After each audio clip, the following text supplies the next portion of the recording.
તો hello friend, જય શ્રી કૃષ્ણ, જય માતાજી. સ્વાગત છે ફરી એકવાર તમારું મારા નવા બ્લોગમાં. તો ચાલો, સાંજના વાગી ગયા છે, જોઈ લો 8:30, અને અહીંયા કંઈક નવી તૈયારીમાં લાગી ગયા છે મેડમ. તો મેડમ, ગુડ ઇવનિંગ. તો શું બનાવો છો તમે રાતના ડિનરમાં? આલુ પરોઠા. તો મિત્રો, સન્ડે સ્પેશિયલ બપોરના તો આપણે હતી પાવભાજી, ને હવે સાંજ જે આલુ પરોઠાનો પ્રોગ્રામ છે. તો જોઈ લો, અહીંયા સરસ જીરું શેકીને એકદમ ક્રશ કરી નાખ્યા છે. હવે એને ડબ્બીમાં ભરી દઈશું. બાકી અહીંયા બધું જોઈ લો, બટેકા વગેરે બફાઈ ગયા છે, એટલે આપણે ખાલી લોટ બાંધવાની તૈયારી છે. બરાબર ને મેડમ? કેમ કે જીરું ખતમ થઈ ગયા ને, શેકેલા જીરું પાવડર, કેમ કે આલુ પરોઠામાં જોશે, એટલા માટે થોડું જીરુંનો પાવડર બનાવી લીધો. તો ચાલો, હવે આપણે એની મેકિંગમાં લાગી જઈએ. તો ફ્રેન્ડ્સ, પરોઠા બનાવવાની અહીંયા સ્ટાર્ટ થઈ ગયું છે. જોઈ લો, બટેકા એકદમ સરસ સ્મેશ થઈ ગયા છે. હવે એમાં એની અંદર હિંગ, સ્પેશિયલ હિંગ, આદુ મરચાની પેસ્ટ, કેમ કે તીખા તીખા મજા આવી જાય. સાથે નાખીશું ચાટ મસાલો, અને સ્વાદ પ્રમાણે નમક શમક, ટાટા કા નમક, નમક શમક, ધનિયા, કોથમીરી, આલુ પરોઠામાં ધાણા. હવે આમાં નાખી દઈશું આપણે જીરા પાવડર. ને જીરું પાવડર તો મેડમે મસ્ત એકદમ બારીક શેકીને એકદમ ક્રશ કરીને મૂકી દીધું, એટલે આ હા હા હા, ટેસ્ટ. આટલી જ વસ્તુ નાખવાની છે. બરાબર. જીરું પાવડર શું છે મિત્રો, કે પાણી લાગીએ તો નરમ થઈ જાય. ઓહો, શું જીરા પાવડરની સુગંધ આવે છે ખરેખર. શેકેલા જીરા પાવડર, આ હા. જો હવે આપણે આલુનો મસાલો, બટેટાનો મસાલો રેડી છે. હવે ફટાફટ આલુ પરોઠા બનાવવાનું છે. તો ફ્રેન્ડ્સ, એક પરોઠો જોઈ લો આપણો બનીને રેડી છે. ફટાફટ આવી રીતના જ બધા પરોઠા બનાવી દઈએ અને સીધા મળીએ આપણે ડાઇનિંગ ગ્રાઉન્ડ ઉપર જમવાના ટાઈમે. કેમ કે હવે વાગી ગયા છે 9 અને દિવ્યાભાઈ બી આવી ગયા છે. આલુ પરોઠા શું છે ફ્રેન્ડ્સ, કે ગરમા ગરમ હોય તો જ મજા આવે. તો જો આવી રીતના ફટાફટ ભરી લેવાનું આપણે લોટની અંદર. ને આલુ પરોઠાનો વિડિયો આપણે ઘણીવાર આપણા ઘણીવાર આવેલો છે. એટલે આને મસ્ત છે. જો ઘી મેં લીધું છે આજે ફ્રાય કરવા. આજે તેલ નથી, આજે ઘીમાં આપણે આલુ પરોઠા એકદમ ચચપચ્યા, શું કે લચપચ ઘીમાં. તો જોઈ લો, ફર્સ્ટ ક્લાસ ઘીની અંદર પછી ઉપર બટર નાખી લેવાનું, તો આપણો મસ્ત આલુ પરોઠા એકદમ ક્રિસ્પી સરસ લાગે. તો ચલો હવે ફટાફટ હું આલુ પરોઠા બનાવી લઉં, પછી આપણે પાછા મળીએ. તો મિત્રો, અહીંયા જોઈ લો, આપણા આલુ પરોઠા ફર્સ્ટ ક્લાસ બનીને રેડી છે. દિવ્યભાઈ અને મેં તો ખાઈ લીધા. હવે મેડમના વારો હતો. કેમ કે જેમ ગરમ ગરમ હોય એમ જ આ લોકો કીધું ફટાફટ જમી લે. તો હવે એ લોકોનો જમાઈ ગયો, હવે મારો વારો. ઉપર મસ્ત ગરમ ગરમ આલુ પરોઠા સાથે ગ્રીન ચટણી છે, ટોમેટો કેચઅપ છે. આલુ પરોઠા બની જાય પછી મને રોટલી પણ કરવાની છે. બરાબર. કાલે સવારે મારે જલ્દી નીકળવાનું છે, તો અત્યારે નાસ્તાની રોટલી પણ બનાવી દે. બરાબર.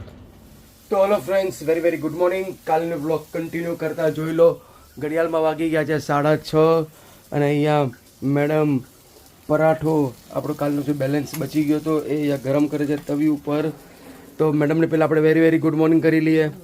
Good morning. તો સવાર પડી ગઈ છે અને સવારના 6:30 જોઈ લો, ઉજવાસ કેવું ઉજવાડું થઈ ગયું છે, એકદમ ફર્સ્ટ ક્લાસ. અને અહીંયા એક સાઈડ પર આપણો પરાઠો ગરમ થાય છે. મેં તો ચા બનાવી દીધી, ત્યાં જે ચા છે આની અંદર.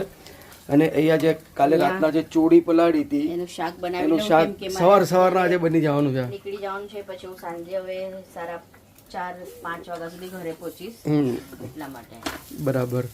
એટલે આજે મેડમ વહેલા ઉઠી ગયા છે, જાગી ગયા છે. બનાવેલું જો તેલ બહુ ગરમ થઈ ગયું, એમાં નાખી દઈશું આપણે રાજ દુલારી પ્યારી પ્યારી હિંગ અને કાંદા ટામેટા બી નાખી દીધા. ઓહો હો હો હો, ધડાધડ કાંદા ટામેટા.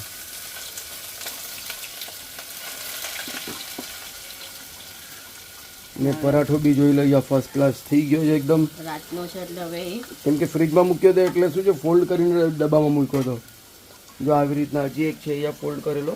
મેડમની રસોઈ થઈ જાય એટલે આપણે નાસ્તો કરવા બેસીશું. જોઈ લો, આ લઈ લીધો પરાઠો મોટી ડીશમાં.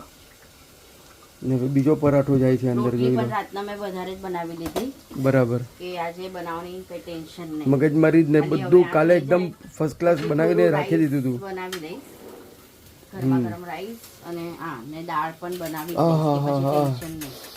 શું સુગંધ આવે છે કમ, ખરેખર ઘી બી છે પ્લસ બટર બી, જોઈ લો પરાઠાની અંદર. બટર નાખે તો થોડો ક્રિસ્પી થઈ જાય.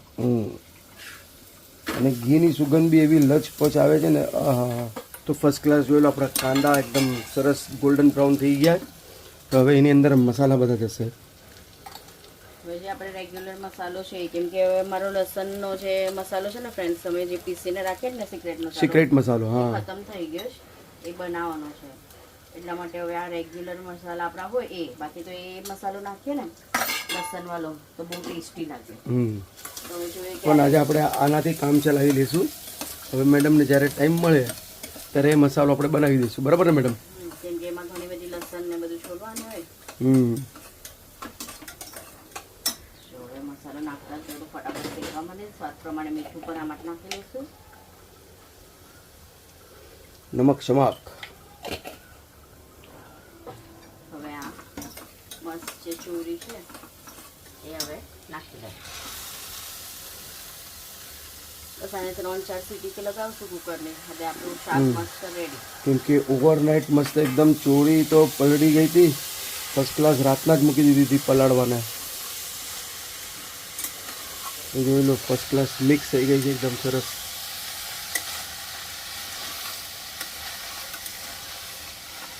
હવે આમાં 1 ગ્લાસ પાણી નાખી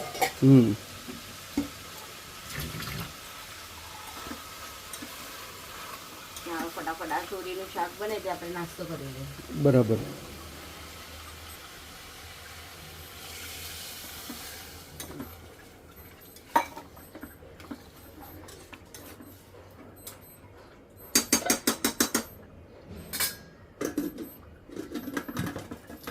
ચલો તો કુકરનું ઢાંકણું કરી દીધું બંધ.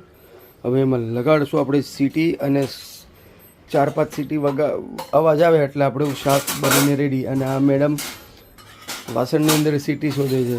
તો ચાલો હવે સીધા મળીએ આપણે નાસ્તો કર્યા પછી. જમવાનું બંને રેડી છે.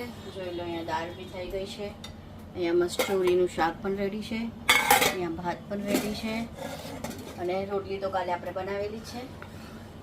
તો ચાલો આપણો વિડીયો એટલો જ રાખીએ, કેમ કે મારે હવે ફટાફટ નીકળવાનું છે ઓર્ડર પર. કેટલા વાગે ગયા? 7:45 થઈ ગયા છે, જોઈ લો. 8 વાગે મારે નીકળવાનું છે કામે. તો મળશું કાલે એક નવા વિડીયોમાં. ત્યાં સુધી વિડીયોને લાઈક, શેર, સબસ્ક્રાઇબ જરૂર કરજો. જય શ્રી કૃષ્ણ. જય માતાજી.